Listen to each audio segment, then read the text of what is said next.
दोस्तों, ज़िंदगी और रिश्ते और भी आसान हो जाते हैं अगर हम अपने रिश्तों की शुरुआत एक शेयर डेफिनेशन ऑफ लव से करते हैं। दोस्तों, आज की इस वीडियो में मैं चलते चलते मूवी का साइकोलॉजिकल रिव्यू करने जा रहा हूं, क्योंकि ये मूवी किसी भी रिश्ते के टॉक्सिक पैटर्न और रेड फ्लैग्स को पहचानने में आपको मदद करेगा। राज का इंट्रोडक्शन कुछ इस तरीके से होता है। राज पंजाब का रहने वाला है, उसके पिताजी की वहाँ खेती है, तो राज जो है वो तो राज खेती करता है? नहीं, राज तो दरअसल इंजीनियर बनना चाहता था। इंजीनियरिंग करने के लिए वो शहर आया तो था, लेकिन उसका दिमाग इंपोर्ट एक्सपोर्ट के बिजनेस में लगा रहता है और वो इंपोर्ट एक्सपोर्ट का बिजनेस भी नहीं करता। बाद में वो करता है राज ट्रांसपोर्ट नाम से एक ट्रक ट्रांसपोर्ट चलाता है। जब एक लड़की पूछती है आपका ये जो राज है कुछ करता भी है कि नहीं, तब उसकी नार्सिसिस्टिक मंकी दोस्त लोग क्या जवाब देंगे, देखिए। अरे यही तो है राज, जो सोचा वो किया नहीं, और जो किया उसके बारे में फिर कभी सोचा नहीं। तो नेक्स्ट सीन में राज का मूवी में इंट्रोडक्शन होता है। वो अपने क्लाइंट से बहुत ही बोस्टफुल और अनप्रोफेशनल तरीके से बात कर रहा होता है। Hi, Mr. Sinha. This is the managing director of Raj Transport, Raj Mathur. Yeah, we spoke on earlier. राज एक टिपिकल अनप्रोफेशनल व्यक्ति है जो अपने बिजनेस को सीरियसली रन नहीं करता, जिसका इम्पैक्ट उसके बाद में लाइफ में, उसके मैरिज में और उसके बिजनेस में पड़ता है। अधिकतर टॉक्सिक, मैनिपुलेटिव, नार्सिसिस्टिक व्यक्ति लोग इंटाइटल्ड, फ्यूचर फेकर और बोस्टफुल और पैथोलॉजिकल लायर होते हैं। इसमें राज अपने क्लाइंट से लगातार झूठ बोलता है और उसको बार बार होल्ड करके अपने एम्प्लॉय को डांटते रहता है। और जब उसका क्लाइंट उससे पूछता है कि ट्रक कब तक पहुंच जाएगा, तो वो अपने क्लाइंट को भी अनप्रोफेशनल तरीके से गोलमोल जवाब देता है। अगला कैरेक्टर है प्रिया। वैसे तो प्रिया ग्रीस की रहने वाली है। दोनों की मीटिंग एक रोड एक्सीडेंट के दौरान होती है।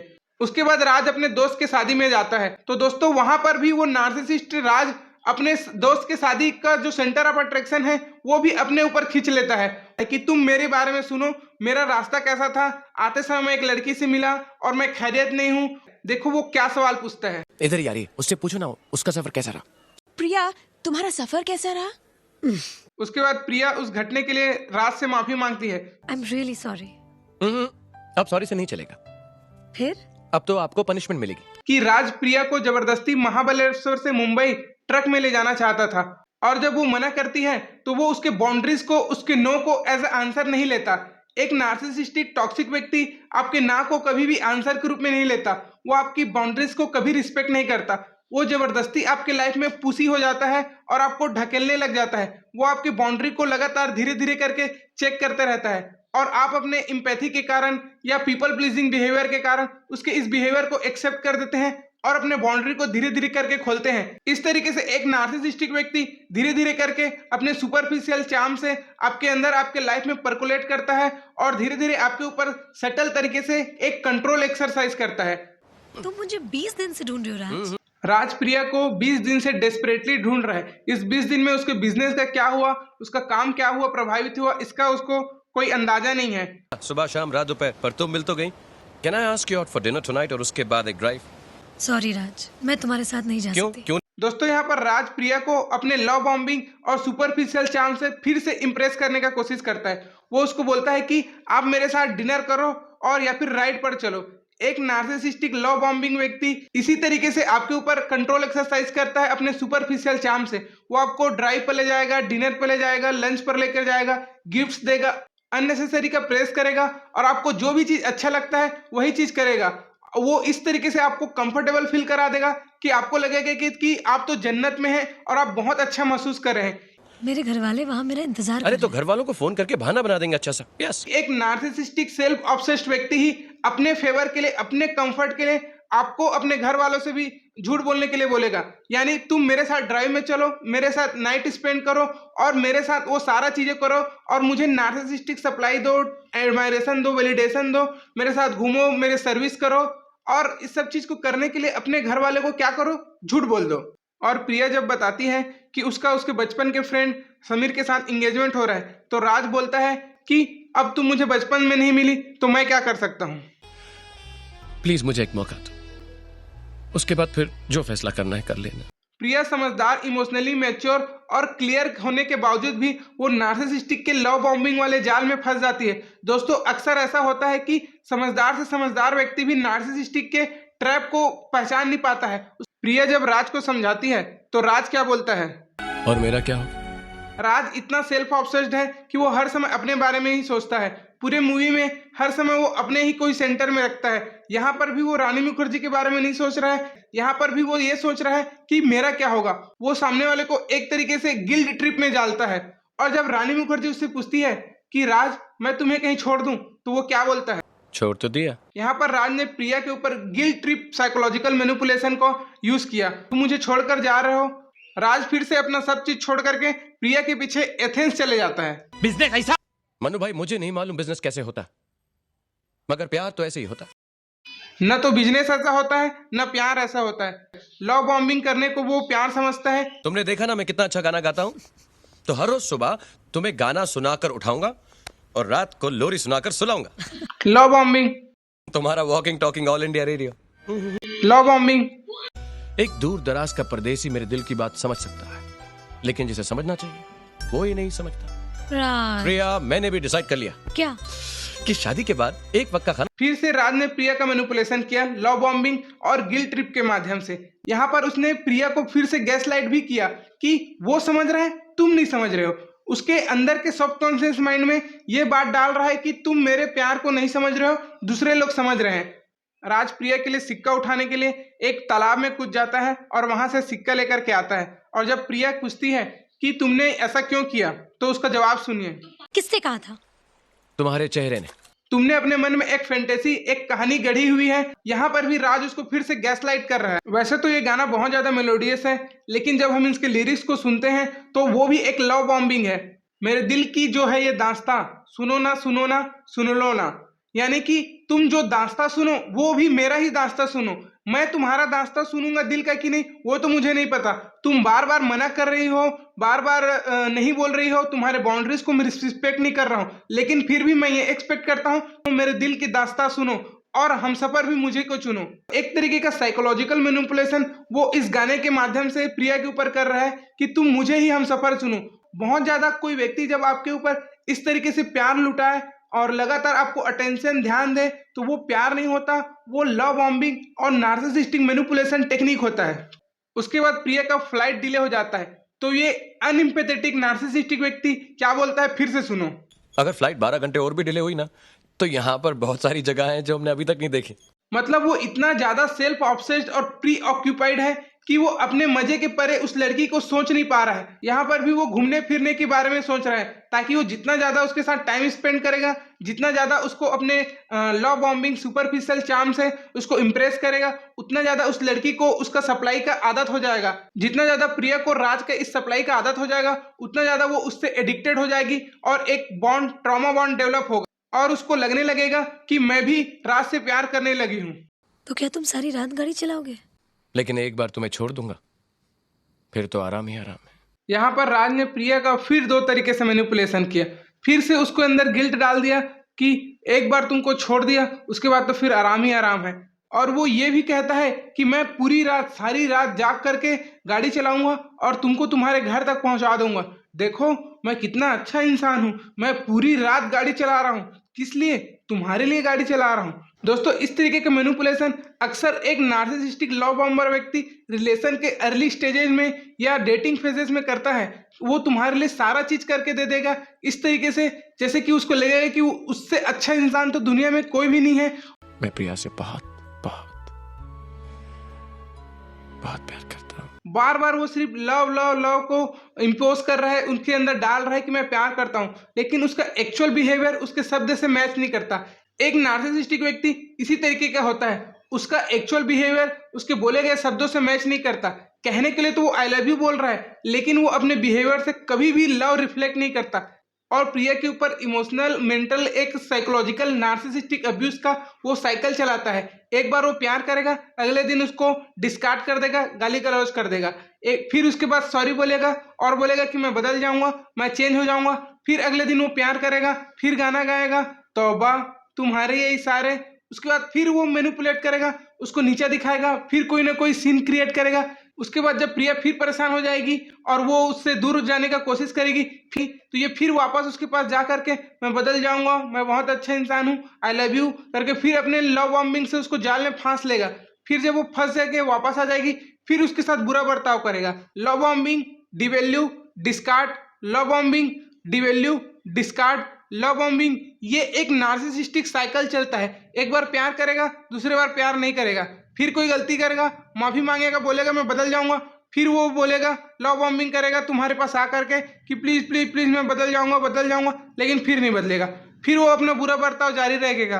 फिर आप उसको पॉइंट आउट करोगे कि आपने फिर से गलत बर्ताव शुरू कर दिया, फिर माफी मांगेगा, फिर लव बॉम्बिंग करेगा। इस तरीके से लगातार आपके अंदर इंटरमीडिएट रीइंफोर्समेंट के आपके ऊपर बौछार कर देगा। प्यार तकरार, प्यार तकरार, प्यार तकरार। आप प्रिडिक्ट ही नहीं कर पाओगे कि इस व्यक्ति का असली चेहरा क्या है, असली बिहेवियर क्या है। यही है नार्सिसिस्टिक अब्यूज इन रिलेशनशिप। तुम्हारे पतिदेव अभी तक नहीं आए? पंडित जी वो ऑफिस से निकल गए हैं, बस पहुंचते ही होंगे। अधिकतर नार्सिसिस्टिक अब्यूजिव रिलेशनशिप में उसका जो पार्टनर होता है वो नार्सिसिस्टिक के बिहेवियर को जस्टिफाई करने लगता है कि हो सकता है आज उसका बहुत बुरा दिन था इसलिए ऐसा हो गया, हो सकता है वो ऑफिस में बहुत बिजी है। लेकिन असल में एक नार्सिसिस्टिक व्यक्ति सेल्फ इंटाइटल्ड रहता है। वो अपने पर किसी को देख नहीं पाता। उसका काम बहुत ज़्यादा इंपॉर्टेंट है, उसका बिजनेस बहुत इंपॉर्टेंट है, और तुम्हारा जो पूजा है या तुम्हारा कोई चीज़ है वो इम्पोर्टेंट नहीं है। ये पालक बहुत अच्छी लग रही है और छोलों की तो खुशबू ही कमाल है। यहाँ पर राज फिर से प्रिया का लव बॉम्बिंग करने लगा है। वो ऐसे रिएक्ट कर रहा है जैसे कि उसने कुछ किया ही नहीं है, उससे कुछ गलती ही नहीं हुई। वो उसको फिर से प्रेस करना शुरू कर दिया कि तुम इतने अच्छा छोले बनाते हो, ऐसे करते हो। वो इस तरीके से रिएक्ट कर रहा है जैसे कि वो प्रिया जो फील कर रही है उसके फीलिंग का तो कोई वैल्यू नहीं है। और वो मतलब कितना इनसेंसिटिव और अनएम्पैथेटिक तरीके से वो यहाँ पर बिहेव कर रहा है। उसको आने के बाद सबसे पहले तो सॉरी बोलना चाहिए था कि मैं क्यों नहीं आ पाया, और वो फिर से उसके ऊपर लव बॉम्बिंग कर रहा है। एक नार्सिसिस्टिक व्यक्ति आपके इमोशन को, अपनी भावनाओं को बिलिटिल करता है, यानी आपका भावना, आपका इमोशन कुछ नहीं है और मेरा और नार्सिसिस्टिक व्यक्ति का भावना ज़्यादा बड़ा है। वैसे तो हमारी सारी भावनाएं हमारे एनिमल इंस्टिंक्ट से ड्रिवन होती है, लेकिन वो बिल्कुल अलग कॉन्सेप्ट है। यहाँ पर हम नार्सिसिस्टिक पॉइंट ऑफ व्यू से समझेंगे, भावनाओं पर हम किसी और वीडियो में बात करेंगे। मैंने सॉरी कहा ना, माफी मांगी, अब इतना सब हो गया, तुम बात तो करो ना। दोस्तों, एक नार्सिसिस्टिक व्यक्ति इतना इंटाइटलमेंट होता है कि वो गलती करने को भी अपना अधिकार समझता है, और सॉरी बोलना और उस सॉरी का माफी पाना भी वो अपना अधिकार समझता है। मैंने सॉरी बोल दिया तो बात खत्म, तुमको मुझे माफ करना ही होगा, और ना केवल तुम मुझे माफ करोगे, उस सारी घटना को तुम भूल जाओगे। एक नार्सिसिस्टिक व्यक्ति किसी भी रिश्ते में सॉरी को या गलती को इस तरीके से देखता है। अगर तुम मेरे साथ बैठकर खाना नहीं खा रही हो तो मैं भी नहीं खा रहा। फिर से उसके ऊपर गिल्ट ट्रिप डाल रहा है कि अगर तुम मेरे साथ बैठ के खाना नहीं खा रही हो तो मैं भी नहीं खाऊंगा। इस तरीके से एक नार्सिसिस्टिक व्यक्ति मैं खाना नहीं खाऊंगा बोल करके मैनिपुलेट करता है। मैं खाना खाना छोड़ दूंगा, मैं भूख हड़ताल कर दूंगा, पेट्रोल डाल के आग लगा लूंगा, सुसाइड कर लूंगा, जा रहा हूं, मैं मरने जा रहा हूं। इस तरीके का ड्रामा एक नार्सिसिस्टिक व्यक्ति क्रिएट करता है। चूंकि प्रिया अब समझने लगी है उसके मैनिपुलेशन साइकिल को, तो वो क्या करती है, खाना को उठा के फ्रिज में डाल देती है। मैंने झगड़ा नहीं किया राज। अरे तुम बोल कैसे? अब इस मूड के साथ मैं ऑफिस में जाके काम कैसे करूंगा? मतलब ये भी अब प्रिया की गलती है। तुमने मेरा मूड खराब कर दिया। तुम मुझे चादर के लिए, टॉवेल के लिए और तकिए के लिए लड़ाई झगड़ा कर रहे हो, ये वो कहना चाहता है। यहाँ पर वो सामने वाले को गैस लाइट कर रहा है कि तुम्हारी गलती है कि तुमने मेरा मूड खराब कर दिया, तुमने मुझे मेरी गलती के कारण टोका, मैंने गीला चादर तकिए के ऊपर रखा, तकिया गीला हो गया और मैंने तकिया को उलट दिया और चादर गीली हो गई और तुमने मुझे टोका, मेरा मूड खराब हो गया। नार्सिसिस्ट व्यक्ति इतने गंदे और फिल्दी और इंटाइटल तरीके से वो रहता है कि आप उसके रूम में रहोगे तो वो समझेगा कि उसके रूम को समेटना तुम्हारी जिम्मेदारी है। वो सब चीज को इधर उधर फैला करके रख देगा। जब तक वो अकेले रहता है तब तक तो सही है, लेकिन जब आप कोई व्यक्ति उसके साथ रह रहा है तब उसको सामने वाले व्यक्ति के हिसाब से भी अकोमोडेट करना चाहिए। वो नार्सिसिस्टिक व्यक्ति इतना इंटाइटल होता है कि वो बाथरूम को भी गंदा छोड़ देता है ताकि आप जाओ और साफ करो। जब भी तुम्हारी ये सोसाइटी पार्टीज में जाता हूँ हमेशा मेरा मूड खराब हो जाता है। तुम देखो जैसे मेरी ये गाड़ी यहाँ लग रही है बड़ी गाड़ियों के बीच में, मैं भी वैसा ही फील करूंगा, थोड़ा छोटा, थोड़ा आउट ऑफ प्लेस, प्लीज। दोस्तों, यहाँ पर ध्यान देने वाली बात यह है कि एक नार्सिसिस्टिक व्यक्ति अंदर से बहुत ज्यादा इनसिक्योर, इन्फीरियर और फ्रेजाइल ईगो वाला व्यक्ति रहता है। वो अपने इनसिक्योरिटी, इन्फीरियोरिटी को सामने वाले के ऊपर, आसपास के लोगों के ऊपर प्रोजेक्ट कर देता है और लोगों को मैनिपुलेट करता है। यहाँ पर वो अपने इनसिक्योरिटी को प्रोजेक्ट कर रहा है। ओके ओके ओके, मैं भी चलता हूँ, चलो लेट्स गो। दोस्तों, ये भी एक तरीके का साइकोलॉजिकल मैनिपुलेशन है। पहले तो उसको ये एहसास दिलाया कि मैं पार्टी में जाना नहीं चाहता, रूठ रहा है, ये तुम्हारी पार्टी है, तुम्हारे लोग हैं, तुम्हारा रिश्तेदार है, तुमको पार्टी में जाना चाहिए, मैं आकर के क्या करूंगा। उसके बाद जब वो मनाती है तो वो मान जाता है, ताकि ये फेवर करने के लिए, एहसान जताने के लिए कि देखो तुम्हारे लिए मैं तुम्हारी पार्टी में गया, मैं इतना अच्छा इंसान हूं कि तुम्हारे लिए कुछ भी कर सकता हूं, तुम्हारे लिए जिस पार्टी में मैं जाना नहीं चाहता उस पार्टी में भी मैं जाता हूं, देखो मैं तुमसे कितना प्यार करता हूं। पहले तो वो ड्रामा करके ये क्रिएट किया कि मैं उस पार्टी में जाना नहीं चाहता, और उसके बाद बोलता है कि चलो ठीक है चले जाते हैं, और वो उस पार्टी में जाकर भी वहां ड्रामा करता है। मतलब एक नार्सिसिस्ट व्यक्ति अपने अनप्रोफेशनलिज्म, अपने इनसिंसियरिटी के कारण अपने बिजनेस में कम कमाता है, तो वो उसको भी ये बोलता है कि तुम लोग मुझे इंफीरियर फील करा रहे हो मेरे पैसे के कारण। वो खुद ही अपने आप में इंफीरियर फील करता है कि समीर के पास ज्यादा पैसा है, ज्यादा बड़ा घर है, उसका पास बढ़िया सूट है, महंगी गाड़ी महंगी घड़ी पहनता है, मेरे पास कुछ नहीं है, इसलिए तुम मुझे नीचा दिखा रहे हो, मुझे छोटा महसूस करा रहे हो। पूरी मूवी में कोई भी उसको छोटा महसूस नहीं कराता, लेकिन वो उसके अंदर का हिडन इनसिक्योरिटी रहता है जिसके कारण वो बार बार छोटा महसूस करता है। क्योंकि वो अंदर से बहुत ज्यादा छोटा महसूस करता है, तो अपने आप को बड़ा महसूस करने के लिए क्या करता है, अपने आप से बड़ा महसूस कराने के लिए अपने आसपास के लोगों को इंटाइटल तरीके से, बुरी तरीके से मैन हैंडल करता है। वो हमेशा इंटाइटलमेंट और दूसरे के द्वारा सर्व किए जाने को भी प्यार समझता है, लव बॉम्बिंग को प्यार समझता है। वो एक्चुअल लव को फील कर नहीं सकता, वो रोल प्ले को प्यार समझता है कि पति ऐसा करता है, पत्नी ऐसा करती है। ये मेरा सूट कैसा है? अच्छा है सर, ये घड़ी? ये भी अच्छी है सर। एक नार्सिसिस्टिक व्यक्ति इसी तरीके से लगातार अपने चीजों के प्रति एडमायरेशन और वैलिडेशन का चाह रखता है कि देखो मैंने कितना अच्छा सूट पहना है, बताओ तो कैसा लग रहा है, बताओ तो मेरा घड़ी कैसा है। इस तरीके से वो सामने वाले से लगातार अपने बिहेवियर को, अपने थॉट्स को लेकर के जस्टिफाई किया जाना महसूस करता है कि आसपास के लोग मुझे लगातार सिक्योर फील कराते रहे कि देखो यार तुम कितने महान इंसान हो, क्या घर बनाया है, क्या सूट है तुम्हारी, भाई कमा ले, बिजनेस को अच्छे से कर ले और महंगा सूट ले ले। अपनी इनसिक्योरिटी को इस तरीके से प्रोजेक्ट मत कर। इस चीज की बात ही नहीं। राज, मुझे लगता है कि तुम मुझे अब तक समझ नहीं पाए हो। क्या मैंने इस बारे में तुमसे कभी कुछ कहा? बहन वो तेरे को कभी समझ ही नहीं सकता, क्योंकि दूसरे को वही व्यक्ति समझ सकता है जो खुद को समझ पाया हो। जो व्यक्ति खुद को नहीं जानता, खुद के प्रति सेल्फ अवेयर नहीं है, वो तुमको क्या समझेगा। और एक नार्सिसिस्टिक व्यक्ति में इतना सेल्फ अवेयरनेस, इंट्रोस्पेक्शन और इम्पैथी नहीं रहती कि तुम्हारे भावनाओं को समझ पाए। इसलिए ये बोलना कि तुमने कभी मुझे समझा है, तो वो इस हालत में ही नहीं रहता कि तुम्हें समझ पाए। तुम गलत सोचती हो प्रिया। You understand this. वो तुम्हें छुट्टियों पर भेजना चाहते हैं, उन्हें तुम्हारे हाल पर तरस आता है, वो तुम्हें खुश देखना चाहते हैं, मुझे, हमें नहीं। ऐसा उसको कोई महसूस नहीं कराता, लेकिन ये उसके अंदर की इनसिक्योरिटी है जिसके कारण वो ऐसा महसूस करता है। एक परफेक्ट हस्बैंड बनने के लिए वो सब्जी ले आता है और उसके ऊपर फूल ले आता है और उसको देता है, ये इंप्रेस करने के लिए कि देखो मैं तुम्हारे लिए फूल लेकर के आया हूँ, देखो मैं कितना एफर्ट लगा रहा हूँ कि मैं सब्जी भी लेकर के आया हूँ। भाई तू फूल लाना छोड़ करके उससे प्यार से properly as a human treat कर लिया होता तो ज्यादा बेटर होता। इस फूल की कोई वैल्यू नहीं है। फूल लाने की जगह अगर अपनी बीवी से प्यार से गले लग के ये पूछ लिया होता कि आज का दिन तेरा कैसा था, इसके बजाय वो आकर के अपना ही तलना शुरू कर देता है कि आज मेरे ऑफिस में ऐसा हुआ, आज मेरे ऑफिस में वैसा हुआ।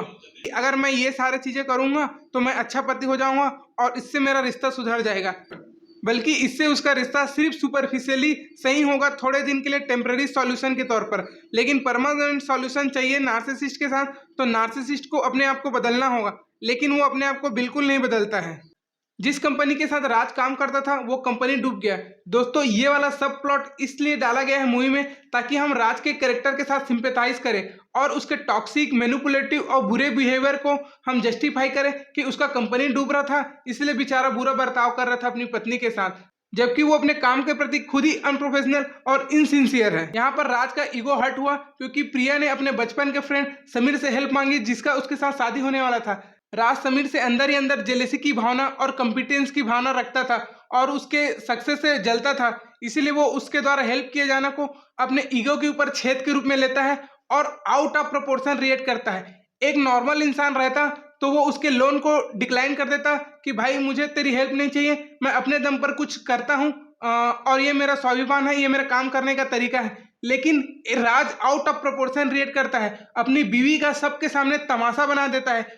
जिस बात को शांति से सुलझाया जा सकता है एक नार्सिसिस्टिक व्यक्ति वहां पर ड्रामा क्रिएट करता है ताकि ये साबित कर सके कि मेरी बीवी कितनी गंदी, कितनी हरामी है, कि देखो कैसा करती है, मेरे को नीचा दिखाने के लिए, मेरे को बुरा महसूस कराने के लिए, मेरे दुश्मन से जिससे मैं जलता हूँ, जिससे मैं इंफीरियर महसूस करता हूँ, उससे वो छुप छुप के जा करके हेल्प मांगती है, ये साबित करने के लिए कि देखो तुम आज भी छोटे हो, तुमको हेल्प की जरूरत है और मेरा बचपन का दोस्त मेरे को हेल्प कर रहा है। एक नार्सिसिस्टिक व्यक्ति इस तरीके से सीन क्रिएट करता है। नार्सिसिस्ट के साथ सबसे दिक्कत यह है कि उसके साथ जो भी आप बोलोगे उसको वो आपके अगेंस्ट यूज करेगा। अगर आपके पक्ष में बोलोगे तो भी उसको तोड़ मोड़ के पेश करेगा। जब प्रिया हमेशा के लिए ग्रीस जा रही होती है तो राज फिर से उसको अपने लव बॉम्बिंग और मैनिपुलेशन से अपने जाल में फिर से फांस लेता है। पर मुझे एक मौका और दो प्रिया, प्लीज मत जाओ।